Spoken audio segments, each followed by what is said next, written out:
tragic night left a lifetime of pain. Paulette and Sam Thompson were at their home in Corsicana watching the events of July 7th unfold. They started talking about the shooting, and so I started texting Brent, "Are you safe?" You know, I just kept texting. 80 miles away in Fort Worth, Valerie Zamarripa was watching too. They started saying one officer shot and another officer shot. And I'm like, hold on. The mothers of Brent Thompson and Patrick Zamarripa say they searched the television hoping to see their sons were safe, but knowing in their hearts they were gone. Your motherly instincts kick in. And then they mentioned the Dart officer, and we saw the shooting, you know, him behind the pillar. I knew it was Brent. I just knew it. Sam Thompson, Brent's dad, knew too. Paulette looked at me from her easy chair and she never said a word. But I can remember that moment. She said, "Brent's gone." She never spoke a word, but I felt what she felt. Hands up! Don't shoot! Videos captured the last moments of their sons' lives. 5 years later, in newly released video, we now see the heroism they displayed. This is video from Officer Zamarripa's in-car camera. He's listening to a Rangers game as the protest goes by. Then he hears the gunfire.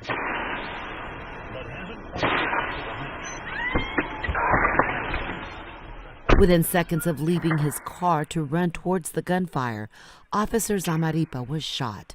Fellow officers frantically tried to save him as they too were being shot at. They were heroes that night. Yes, all of them. All of them. Just feet away from where Officer Zamarripa had been shot, Dart Officer Brent Thompson engaged the shooter, Micah Johnson. Thompson shot and wounded him and forced Johnson into El Centro College. I think he saved a lot of lives that night. Dart Officer Misty McBride, who was injured that night, says Thompson's heroism saved lives. When Brent engaged, everybody got a focal point, and then you could see where to go to. Everybody could find him at that time.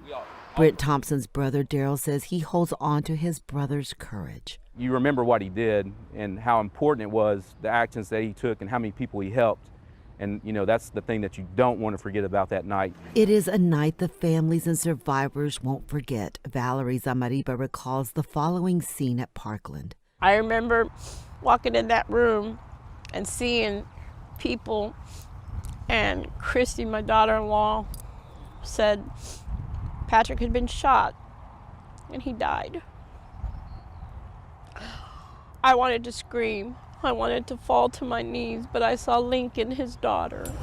Brent Thompson was taken to Baylor. His father remembers walking into the hospital and hearing a clapping noise as he walked by officers. And what they were doing as we walked by, they were snapping their heels together, and that was that sound. It wasn't eerie, it was just a sound that you don't hear, but I hear that sound every once in a while of how reverent those people were and how they were reaching out to us by saluting us as we went by.